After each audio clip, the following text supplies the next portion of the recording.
Guys ఇవాళ మనం చూడబోయే anime I was reincarnated as the 7th prince episode 8 అన్నమాట. మర్చిపోకుండా కింద ఉన్న లైక్ బటన్ ని క్లిక్ చేసేయండి. ఒకవేళ ఇంకా సబ్స్క్రైబ్ చేసుకోకపోతే వెంటనే సబ్స్క్రైబ్ చేసుకోండి సరేనా. ఇక ఏ మాత్రం టైం వేస్ట్ చేయకుండా ఎపిసోడ్ లోకి వెళ్ళిపోదాం. ఎపిసోడ్ స్టార్టింగ్ లోనే లెటర్ వచ్చింది కదా, దీనిపైన అసాసినేషన్ గిల్డ్ మార్క్ ఉంది. అసలు ఇది ఇక్కడ ఏం చేస్తుంది? గలీలా త్వరగా దాన్ని ఓపెన్ చేయి, దీంట్లో ఏముంటుందో అని ఆలోచిస్తున్నారా? అది ఓపెన్ చేసి ఆ లెటర్ చదువుతున్నప్పుడు అతని కళ్ళలో నుండి నీళ్లు వస్తున్నాయి. మనం కలిసి చాలా రోజులైంది కదా అని అందులో ఉంది. ఇట్లు జేడ్ ఇప్పుడు లార్డ్ ఆఫ్ ఎంపరర్ పొజిషన్ లో ఉన్నాడు. అక్కడ ఉన్న చోటికి ఇప్పుడే అతను కూడా ఎంపరర్ గా మారిపోయాడు. అతను చెప్పినట్టే వీళ్ళని కూడా అక్కడికి పిలుస్తున్నాడు. దీంతో వీళ్ళంతా చాలా ఎమోషనల్ అవ్వడం స్టార్ట్ చేశారు. నేను ప్రామిస్ చేసినట్టే ఇప్పుడు మనం అందరం మళ్ళీ ఒకటి అవ్వబోతున్నాం, అంటే మనం అందరం కలిసి ఉండబోతున్నాం అని అర్థం అని అతను చదువుతుంటే అది వినే వాళ్ళందరూ కూడా చాలా హ్యాపీగా ఫీల్ అవుతారు. కానీ ఇక్కడ లాయిడ్ కి మాత్రం ఏమీ అర్థం కావడం లేదు. అసలు అక్కడ ఏం జరుగుతుంది? జేడ్ తను చెప్పినట్టే తన ప్రామిస్ నిలబెట్టుకోబోతున్నాడు. అతను కూడా ఆ లెటర్ ని చూస్తున్నాడు.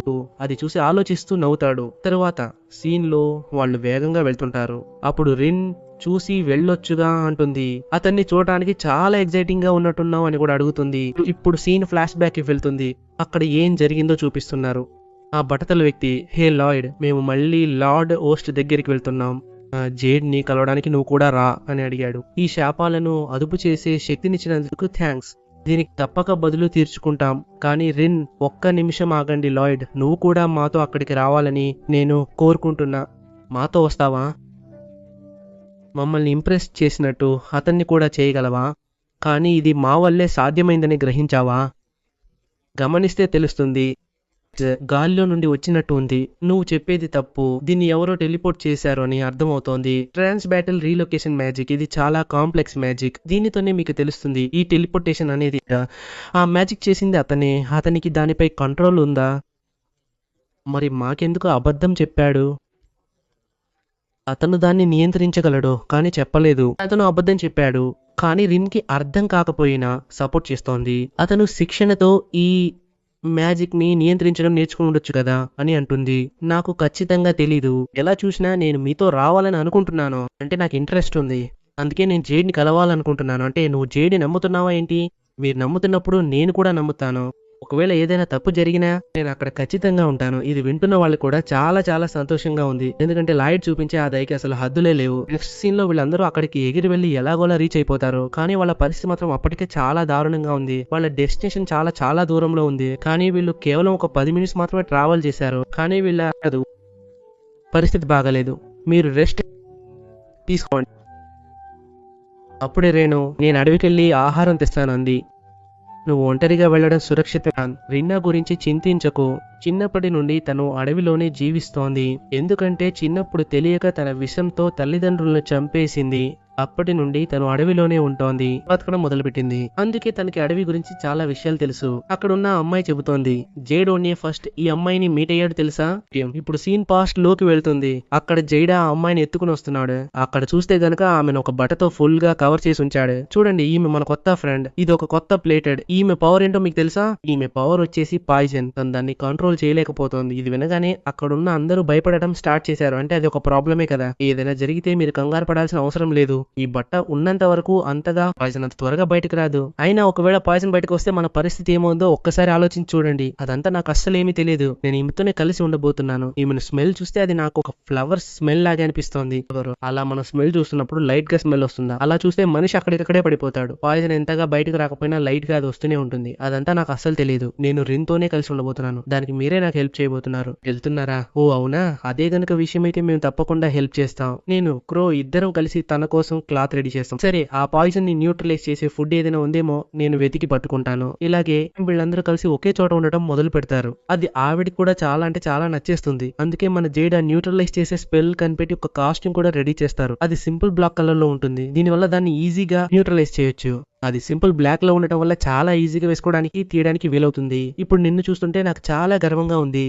నువ్వు ఇక నుంచి మాతో జాయిన్ అవ్వచ్చు. అక్కడ జేడ్ ఒక క్లిప్ ని ఆవిడ తలకి పెడుతుంటే ఆవిడకి చాలా అంటే చాలా సంతోషం వేస్తుంది. కన్నీళ్లు పెట్టుకుని ఎవడో మొదలు పెడుతుంది. అవును, ఏమైంది? నేను క్లిప్ కి బదులు రిబ్బన్ ఇచ్చి ఉండాల్సిందా? అప్పుడైతే వాళ్ళు ఇంకా హ్యాపీగా ఉండేవారేమో. అప్పటి నుంచి రిన్ కి మన జేడ్ ఒక సొంత అన్నయ్య లాగే ఉండేవాడు. మేమంతా ఒక ఫ్యామిలీలా కలిసి బతకడం మొదలు పెట్టాము. ఓ అవునా? ఈ బట్టలు తయారు చేసిన ఆ జేడ్ ని నేను ఒక్కసారి చూడాలని చాలా ఆశగా ఉంది. దీని తర్వాత మన ఇద్దరు అక్కడ ఏదో వెరైటీగా వండి ఉంటారు కదా, అది ఆ టోపీ కూడా. కరణ్, ఇదేం వంట? నీకు ఇంకేం చేయడం తెలియదా ఏంటి అని అతన్ని భయంకరంగా కొట్టేస్తుంది. అవును, అసలు నువ్వు ఏం చేసావు? మన లాయిడ్ ఒక ప్రిన్స్ కదా. అతను ఇలాంటి ఫుడ్ తింటాడా ఏంటి, నువ్వు ఇంకేదైనా వెరైటీగా వంట చేసి ఇలా ఉండాల్సింది. కానీ అప్పటికే లాయిడ్ పక్కన కూర్చొని తినేస్తూ ఉంటాడు. ఇది చాలా టేస్టీగా ఉంది అని చెప్తాడు. నేను ఎందుకు ఇలా అంటున్నానంటే నా గత జన్మలో నేను దీనికంటే దారుణమైనవి తిన్నాను, దాంతో కంపేర్ చేస్తే ఇది ఎంతో బెటర్. మిగతా వాళ్ళు కూడా తిని చాలా బాగుందన్నారు. రీను, నీలో ఈ టాలెంట్ ఉందని నేను ఊహించలేదు. నువ్వు ఇప్పటిదాకా వంట చేయకపోవడానికి కారణం నీ పాయిజన్ ఎబిలిటీ వంటలో కలవడమే కదా, అందుకే నువ్వు ఇప్పటి వరకు వండలేదు. అలా చూస్తే నీ దగ్గర ఒక స్పెషల్ టాలెంట్ ఉంది. అవును, అది కూడా కరెక్టే. మనతో పాటు జేడ్ కూడా తిని ఉంటే బాగుండేదని నాకు అనిపిస్తోంది. దీని తర్వాత సీన్ ఫాస్ట్ లోకి వెళ్తుంది. అక్కడ జేడ్ ఇస్తున్నాడు ఒక మంచి విషయం గైస్, మన మీద ఉన్న బౌండరీస్ ని వాళ్ళు తీసేయాలని డిసైడ్ అయ్యారు. ఇది విన్న వాళ్ళు కూడా చాలా హ్యాపీగా ఫీల్ అవుతున్నారు. ఓ అవునా, అది మంచి విషయమే. అయితే మనం దీన్ని పార్టీ చేసుకుని సెలబ్రేట్ చేసుకోవాలి. మనం డ్రింక్స్ తీసుకుని సెలబ్రేట్ చేసుకుందాం. వాళ్ళు ఇప్పుడే డిసైడ్ అయ్యారు, మనం పార్టీ చేసుకోవచ్చు. కానీ జేడ్ ఒక నిజం చెప్పబోతున్నాడు. జేడ్ అతను మూడవ కొడుకు. ఆ వంశం చాలా అవినీతిమయమైనది. అక్కడ ఎప్పుడూ గొడవలు జరుగుతూ ఉంటాయి. వాళ్ళు యుద్ధానికి కూడా సిద్ధమవుతున్నారు. అందుకే దాన్ని ఆపడానికి ఒక బృందాన్ని ఏర్పాటు చేయాలనుకున్నాను. అది మరెవరో కాదు, మీరే. అందుకే నన్ను క్షమించండి గైస్. అని నేనేం చెప్పలేదు. కానీ వాళ్ళని చూస్తే అక్కడ అస్సలు షాక్ అవ్వలేదు. అంటే నువ్వు ఒక రిచ్ అబ్బాయివా? అది మంచి విషయమే. మీరెందుకు అస్సలు షాక్ అవ్వలేదు? కానీ ఇక్కడ రీను మాత్రం షాక్ అవుతోంది. ఇప్పుడే వాళ్ళు చెప్తున్నారు, మాకు స్టార్టింగ్ నుండే ఒక డౌట్ ఉంది. అంటే నువ్వు ఏదో దాస్తున్నావని. మనం ఏ రకంగా చూసినా సరే మేమందరం కూడా వేర్వేరు దారి నుండి ఇక్కడికి వచ్చాము. అయినా సరే నువ్వు మాత్రం మమ్మల్ని అందరినీ చాలా బాగా చూసుకున్నావు. మా మీద నువ్వు ఎంత అడ్వాంటేజ్ తీసుకున్నా సరే అసలు నువ్వు ఇదంతా ఎవరి కోసం చేస్తున్నావు? నీ కోసం మాత్రం కాదు, నీ మనుషుల కోసమే నువ్వు ఇదంతా చేస్తున్నావు. నేను అలా అడగగానే అతని కళ్ళలో నుండి వెంటనే నీళ్లు రావడం మొదలయ్యాయి. నిజంగా చెప్పాలంటే నేను ఒక పిచ్చోడినే. గైస్, నేను మళ్ళీ నా చోటుకి వెళ్ళి అక్కడున్న సిచ్యుయేషన్ ని సరిచేద్దాం అని అనుకుంటున్నాను. అంతకంటే ఎక్కువగా మీరందరూ అసలు మీరు దేనికోసం పని చేస్తున్నారు? మీరందరూ కూడా ఒక నార్మల్ లైఫ్ గడపాలని ఆశపడుతున్నారు కదా. ఒకవేళ మీరు తెలియక మళ్ళీ అడ్వెంచర్ గిల్డ్ చేతిలో చిక్కితే ఇక మన అసాసినేషన్ గిల్డ్ పని అయిపోయినట్టే. ఈ పగను మనసులో పెట్టుకుని వాళ్ళు సరిహద్దుల్ని ఇంకా పెంచేస్తారు. ఆ తర్వాత మామూలుగా బతకడం కుదరదు, స్వేచ్ఛ కూడా ఉండదు. అందుకే నేను ఒక్కడినే వెళ్దాం అనుకుంటున్నా. నువ్వేమంటావు?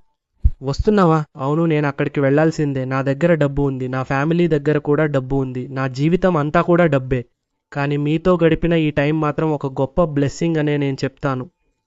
లీనా, నేను ఎప్పుడు ఏం ఆలోచిస్తానో తెలుసా? లార్డ్స్ ఫ్యామిలీని మర్చిపోయి నేను మీతోనే ఉండిపోవాలని ఎన్నోసార్లు అనుకున్నాను.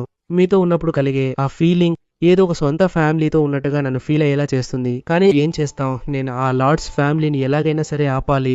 ఎందుకంటే ఆ ఫ్యామిలీలో ఉన్న వాళ్ళ వల్ల ఇప్పుడు కాకపోయినా ఎప్పటికైనా యుద్ధం వచ్చే అవకాశం ఉంది. దాన్ని నేను ఆపాలి.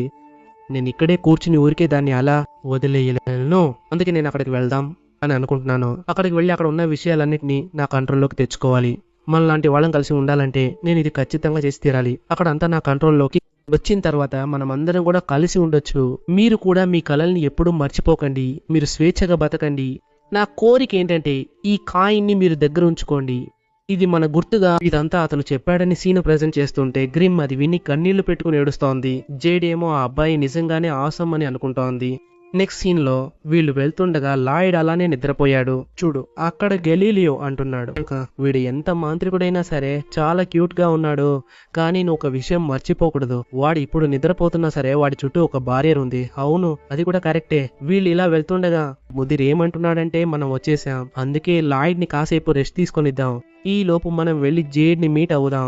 ఎందుకంటే నాకు జేడ్ ని డౌట్ చేయడం ఇష్టం లేదు. ఎవరికి తెలుసు, అక్కడ ఉన్న లార్డ్ ఆఫ్ హెడ్ ఆయన మన జేడ్ ని మానిపులేట్ చేసి కూడా ఇదంతా చేయించి ఉండొచ్చు కదా. అందుకే మనం వెళ్ళి చెక్ చేయడం కరెక్టే. తను చెప్పింది కూడా మంచి పాయింటే. అయితే ఇదన్నమాట విషయం.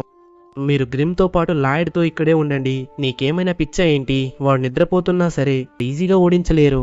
పైగా ఇప్పుడు వాడు నిద్రపోతున్నాడా? నీకేదైనా అయిందంటే అంతే సంగతులు. నన్ను ఒక ఆట ఆడుకుంటాడు. అందుకే మనం ఏం చేసినా కలిసి చేయడమే మంచిది. ఆ తర్వాత వాళ్ళని అక్కడ చూడగా అందరూ పార్టీ చేసుకుంటున్నారు. ఏంటిది? వాళ్ళు కోపంగా లేరు. మనల్ని ఆహ్వానించడానికే ఈ పార్టీ ఇచ్చారా? కానీ నాకు అలా అనిపించట్లేదు. ఏం చేద్దాం?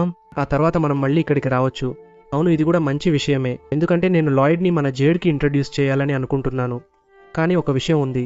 జేడ్ ఆల్రెడీ 7th ప్రిన్స్ గురించి మెన్షన్ చేసి మాట్లాడింది. అతను ఆమె ఏం చెప్పిందో అని ఆలోచిస్తుండగా ఒకరు వచ్చి, మీరేనా అసాసిన్ గిల్డ్? ఈ పార్టీ మీకోసమే అని వాళ్ళని పార్టీకి తీసుకెళ్తారు. లేడీస్ అండ్ జెంటిల్మెన్, వీళ్ళే మన గెస్ట్. సరే ఇక పార్టీ స్టార్ట్ చేద్దామా అని వాళ్ళు వాళ్ళ పార్టీని మొదలు పెడతారు. అక్కడ చూస్తే చాలా రకాల ఫుడ్ ఐటమ్స్ అన్ని ఉన్నాయి. ఈ ప్లేస్ ఇంకా ఎంత గ్రాండ్ గా ఉందో కదా. ఇలాగే గనక సాగితే ఈ ప్లేస్ వల్ల నాకు ఒంట్లో అస్సలు బాగాలేకుండా పోయేలా ఉంది. ఈ పక్కన ఆ అమ్మాయి ఏదో ఆలోచిస్తూ కూర్చుంది. నేను ఇక్కడ ఎలా బిహేవ్ చేయాలో నాకు అస్సలు అర్థం కావట్లేదు. లాయిడ్ ప్లీజ్ వచ్చి నాకు కొంచెం హెల్ప్ చేయి. మన గ్రిమ్ కూడా అంటోంది నేను వెళ్ళి లాయిడ్ ని వెంటనే తీసుకొస్తానని. కానీ ఈలోపు ఇద్దరు తనని పట్టుకుని లాగుతారు. నువ్వు ఇంకాసేపు ఇక్కడే ఉంటావా? ఎందుకంటే నేను మళ్ళీ జేడ్ ని కలవబోతున్నాను. నాకు కొంచెం నర్వస్ గా ఉంది. నువ్వు ఉంటే కొంచెం ధైర్యంగా ఓదార్పుగా ఉంటుంది. దీనికి గ్రిమ్ కూడా ఒప్పుకుంటుంది. ఆ తర్వాత అతను అడుగుతాడు, అవును జేడ్ ఎక్కడా అని. చూస్తే జేడ్ అక్కడ నిలబడి ఉంటాడు. అది చూసి అక్కడ ఉన్న వాళ్ళందరూ షాక్ అవుతారు. జేడ్ లుక్ మొత్తం మారిపోయింది. జేడ్ అక్కడ ఒక టెలిపోర్టేషన్ మ్యాజిక్ ని యూజ్ చేస్తాడు. జేడ్ డ్రెస్ కూడా పూర్తిగా మారిపోతుంది. ఇప్పుడు నువ్వు టెలిపోర్టేషన్ మ్యాజిక్ ని యూజ్ చేసావా? అవును, అది టెలిపోర్టేషన్ మ్యాజిక్. ఎలా యూజ్ చేసావు? నువ్వు దాన్ని కంట్రోల్ చేయగలవా? అది చాలా ఈజీ విషయం. కొంచెం ప్రాక్టీస్ చేస్తే అది కంట్రోల్లోకి వచ్చేసింది. అక్కడ రిన్ అంటుంది, నేను నీతో చాలా విషయాలు చెప్పాలని ఆశపడ్డాను, కానీ ఏం చెప్పాలో అర్థం కావట్లేదు. ఇది కొంచెం వింతగా ఉంది. ఆ విషయాలన్నీ నేను ఎలా చెప్పాలి? అవేవి ఇప్పుడు నా మైండ్ లోకి అస్సలు రావట్లేదు. అవును, ఇదంతా చూస్తున్న గ్రిమ్ అక్కడ సంతోషంగా వెళ్తుంటే అతను అంటాడు, సరే ఏదైతే అది, నాకు మీ గురించి అస్సలు చింత లేదు. బౌ డౌన్ అని ఒక మ్యాజిక్ యూజ్ చేస్తాడు. అందరూ అలా మోకాళ్ళ మీద పడిపోతారు. ఇదొక వింత విషయం. ఇదేంటి? ఇది క్రో టెక్నిక్ కదా. దీన్ని ఇతను ఎలా యూజ్ చేస్తున్నాడు? ఇది మామూలు కంటే చాలా ఫోర్స్ఫుల్ గా ఉంది.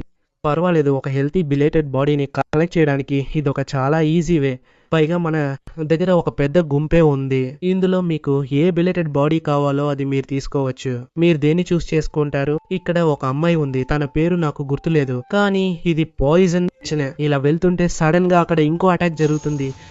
మళ్ళీ అక్కడ భయంకరంగా అటాక్ చేస్తూ చెప్తాడు, మీరు త్వరగా వెళ్ళి లాయిడ్ కి చెప్పండి, ఇక్కడి నుండి వెళ్ళిపోండి, ఎందుకంటే ఇది చాలా పెద్ద ప్రాబ్లం అని. అదో పెద్ద సమస్య. కానీ ఈలోపే జేడ్ ఒక భయంకరమైన కిక్ ఇచ్చాడు. దానివల్ల మన గ్రిమ్ చాలా దూరం వెళ్ళి పడిపోయాడు. మధ్యలో ఒక డీమన్ వస్తుందని నేను అస్సలు ఊహించలేదు. ఇక్కడ గ్రిమ్ వెళ్ళి లాయిడ్ దగ్గర పడ్డాడు. నన్ను క్షమించు అని ఏదో చెప్పబోతుంటే, మాట్లాడండి, నేను ఇది అస్సలు ఎక్స్పెక్ట్ చేయలేదు. వాడు చాలా అగ్రెసివ్ గా ఉన్నాడు. ఇదంతా ఒక నైట్ మేర్ లాగా ఉంది. వీటన్నిటికీ కారణం ఆ జేడే. ఈ లోపు ఆ మాస్టర్స్ వాళ్ళ నోరు తెరిచి బయటికి వచ్చి ఇలా చెప్తున్నాయి, మీకు ఇంకా తెలియదు అసలు ఇక్కడ ఏం జరుగుతుందో. మీరంతా నిజంగా చాలా లో ఫామ్ క్రియేచర్స్ అని నాకు అర్థమవుతోంది. వీటి గురించి విన్నాను. ఇవి మనుషుల్ని అదుపు చేసి వాళ్ళ శరీరాలను ఆక్రమిస్తాయా? అవును, నిజమే. ఇవన్నీ నెదర్ వరల్డ్ నుండి నేను తెచ్చిన డీమన్స్. నెదర్ వరల్డా? అదెక్కడుంది? కాంటినెంట్ కి అవతల గ్రేట్ ఓషన్ దగ్గర. నేను కూడా అక్కడి నుంచే వచ్చాను. మిమ్మల్ని కలవడం చాలా సంతోషంగా ఉంది. అన్నిటికన్నా ముఖ్యంగా నాకు ఇప్పుడు కావాల్సింది ఆ టెలిపోర్టేషన్ ఎబిలిటీ. అది నాకు ఇప్పుడు దొరికేసింది అన్నట్టు నన్ను నేను ఇంట్రడ్యూస్ చేసుకుంటాను. నా పేరు గురుస్వామి. జేడ్ గురించి మీరు అస్సలు ఆలోచించక్కర్లేదు, ఎందుకంటే వాడు చనిపోయాడు. ఎందుకంటే వాడి బాడీని కంట్రోల్ చేయడం స్టార్ట్ చేశాను. జేడ్ టెలిపోర్టేషన్ ఎబిలిటీ నిజంగా వేరే లెవెల్లో ఉంటుంది. కానీ ఒకటి జేడ్ మైండ్ ని కంట్రోల్ చేయడానికి నాకు చాలా నెలలు పట్టింది. కానీ ఎలాగోలా కంట్రోల్ చేసేసాను. ఎందుకంటే నేను జేడ్ ని చాలా ఇబ్బంది పెట్టాను. వాడి మైండ్ ని డిస్ట్రాక్ట్ చేయడం మొదలు పెట్టాను. అందుకే వాడు అలా అయిపోయాడు. ఇది విన్న రిన్ కి అక్కడ చాలా కోపం వచ్చేస్తుంది. అవును, నువ్వు ఎందుకు అలా చేశావు? కానీ ఈలోపే జేడ్ భయంకరంగా కొట్టాడు. నేను కూడా అదే చెప్దాం అనుకున్నాను, కానీ నువ్వు ఆతృతగా ముందే ఇలా చెప్పేస్తున్నావు కదా. అతను తన బాడీని కంట్రోల్ చేసుకోవడానికి చాలా అసిస్ట్ చేశాడు. అయినా నేను ఎలాగోలా నీ బాడీని కంట్రోల్ చేసేసాను. మాకు కేవలం బాడీ వెసల్స్ మాత్రమే అవసరం. అందుకే ఈ డీమన్స్ అందరూ ఇక్కడ ఉన్నారు. వీటి వల్ల మీ బాడీస్ ని కంట్రోల్ చేయగలరు. జేడ్ కి విషయం తెలిసిన వెంటనే తను ఎలా రియాక్ట్ అయ్యాడో మీకు తెలుసా? తనని తాను హర్ట్ చేసుకోవడం స్టార్ట్ చేశాడు. తను చనిపోతే నేను కూడా చనిపోతానని అనుకుని నిలబడ్డాడు. కానీ అదే తను చేసిన పెద్ద మిస్టేక్. జేడ్ తనని తాను చంపుకునేంత వరకు వెళ్ళాడు. ఎందుకు ఆ పెయిన్ ని భరించలేక అలా విలవిలలాడాడు. కానీ తను చనిపోకముందే మేము వెళ్లి తనని పూర్తిగా హీల్ చేసేసాము. దీనివల్ల జేడ్ ఒక రకంగా అయిపోయాడు. తను మళ్ళీ తనని తాను నాశనం చేసుకోవడం మొదలు పెట్టాడు. తను ఎంత నాశనం చేసుకోవాలని ట్రై చేసినా తను మళ్ళీ తనని హీల్ చేయడం స్టార్ట్ చేశాడు. దీనివల్ల తన మైండ్ ఒక రకంగా డిస్టర్బ్ అయిపోయింది. దీనివల్ల తన మైండ్ ఒక రకంగా కొలాప్స్ అయిపోయి అసలు లేకుండా పోయింది. ఇదంతా వింటున్న రిన్ అక్కడ ఒక రకంగా అరవడం మొదలు పెట్టింది. అక్కడ జేడ్ చెప్తున్నాడు, ఈ అమ్మాయిని దీన్నే మీరు ఫస్ట్ తినబోతున్నారు. అక్కడ డీమన్స్ అందరూ ఒప్పుకుంటారు. తను ఆ విరిగిపోయిన క్లిప్ ని తీసుకుందామని వెళ్తుంది. దాన్ని కూడా అతను విరిచేస్తాడు. అమ్మాయి తన మెమరీస్ ని నేను చూశాను. తను తన పాయిజన్ ఎబిలిటీని ఉపయోగించి తన పేరెంట్స్ ని తనని చంపేసుకుంది. ఇది వింటున్న డీమన్స్ అందరూ అక్కడ భయంకరంగా నవ్వుతున్నారు. జేడ్ చాలా సాఫ్ట్ గా చేశాడు. లైఫ్ మాకు ఎందుకు ఇంత దారుణంగా ఉంది? మాకు ఒక విషయం అర్థం కావడం లేదు. మా లైఫ్ ఎందుకు ఇంత డిస్అడ్వాంటేజ్ గానే ఉంది? దీని గురించి ఆలోచించి అందరూ బాధపడుతున్నారు. వాళ్ళు అక్కడ అటాక్ చేద్దామని చూస్తున్నారు, కానీ వాళ్ళు కనీసం లేవలేకపోతున్నారు. జేడ్ ఇప్పుడే నోటీస్ చేస్తున్నాడు. తన చేతి మీద ఏదో టాటూ లాగా ఉంది. నేను దీన్ని జేడ్ మెమరీస్ లో అసలు చూడలేదే. ఈ టాటూస్ మీ మీద ఉండటం వల్ల మీ బాడీ స్ప్లిట్ అయిపోతుంది. అది వృధా. ఈ టాటూస్ ఎవరు వేశారు? క్రో ఎబిలిటీతో అడిగితే తను చెప్పబోయింది, కానీ పెదవులు కొరుకుంది. నువ్వేం చేస్తున్నావు? ఇలా చేస్తే నీ వల్ల మాట్లాడటం కుదరదు కదా. నువ్వు నీ పాయిజన్ తో నీ పేరెంట్స్ ని చంపావు, ఇప్పుడు నీ ఫ్రెండ్స్ ని కాపాడదామని ట్రై చేస్తున్నావా? అక్కడ రెన్ కూడా ఆలోచిస్తూ ఉన్నాడు. జేడ్, నువ్వు ఎంత మంచోడివి.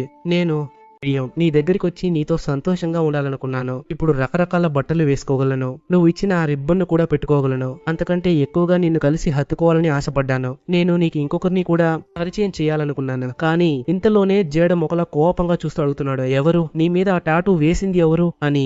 అక్కడ తను చాలా భయపడిపోతుంది. అయినా తను ఏమీ చెప్పదు. అంతలో సడన్ గా చూస్తే ఆకాశంలో ఏదో ఒక పెద్ద బారియర్ క్రియేట్ అవుతుంది. అక్కడ ఉన్న రేణు ఇంకా మిగతా వాళ్ళ మీద కూడా ఆ బారియర్ క్రియేట్ అవుతుంది. ఆ తర్వాత అక్కడ ఒక పెద్ద ఎక్స్ప్లోషన్ జరగడంతో దానివల్ల ఒక పెద్ద హోల్ కూడా ఏర్పడుతుంది. ఇదంతా చూస్తున్న గెలీలియో అక్కడ ఉన్న వాళ్ళందరూ షాక్ అవుతారు. ఇది చేస్తోంది ఇంకెవరో కాదు, మన లాయిడ్ అని ఇప్పుడే అర్థమవుతుంది. అక్కడ రేణుకు కూడా అతన్ని చూసి చాలా సంతోషం వేస్తుంది. అక్కడ లాయిడ్ చెప్తాడు, నువ్వు వెతికిన ఆటో నడిపింది ఎవరో కాదు, అది నేనే. ఇలా చెప్పడంతో ఈ ఎపిసోడ్ ఇక్కడతో ముగుస్తుంది. ఈ ఎపిసోడ్ మీకు నచ్చిందని అనుకుంటున్నాను. నచ్చితే మర్చిపోకుండా కింద లైక్ చేయండి. ఈ ఎపిసోడ్ కొంచెం స్టోరీ బేస్డ్ గా సాగింది, కానీ దీని తర్వాత వేరే లెవెల్ ఫైట్ ఉంటుంది. మిస్ అవ్వకండి. మిస్ అవ్వకుండా ఉండటానికి సబ్స్క్రైబ్ చేసి బెల్ ఐకాన్ నొక్కి ఉంచుకోండి. అప్పుడే నోటిఫికేషన్ వచ్చిన సెకండ్ లో చూడగలరు. వీళ్ళు ఈ వీడియోను ఇక్కడతో ముగించారు, అందుకే నేను కూడా ముగిస్తున్నాను. వచ్చే ఎపిసోడ్ లో కలుద్దాం.